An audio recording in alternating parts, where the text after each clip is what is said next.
الله وبركاته. عن أبي هريرة رضي الله تعالى عنه قال قال رسول الله صلى الله عليه وسلم إذا دخل رمضان فتحت أبواب السماء فتحت أبواب الرحمة فتحت أبواب الجنة وغلقت أبواب جهنم وسلسلة الشياطين.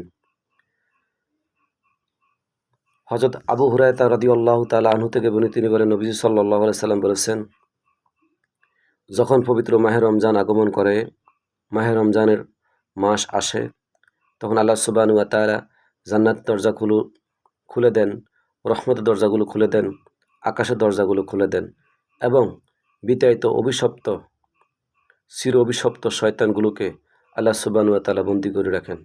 কিন্তু দুঃখজনক হলেও সত্য যে এই পবিত্র মাহে রমজান মাস সিয়াম সাধনার মাস, কোরআন নাজিলের মাস। এই মাসে বান্দা ইবাদত করবে, বন্দেগী করবে, এটাই চিরসত্য।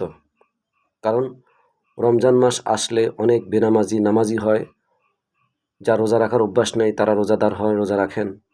কিন্তু এখনও আমাদের প্রত্যেকটা সমাজে, মহল্লা, গ্রামে রোজা রাখার মন মানসিকতা তৈরি করে নেই, রোজাও রাখে না, নামাজও পড়ে না।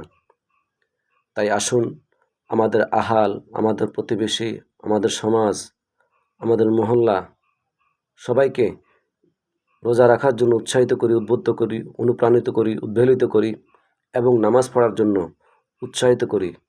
আমি নিজে নামাজ পড়ি, অন্যকে নামাজ পড়ার জন্য আদেশ করি। আল্লাহ তাআলা আমাদের সবাইকে সঠিক এবং সহি বুঝদান করুন। আমিন।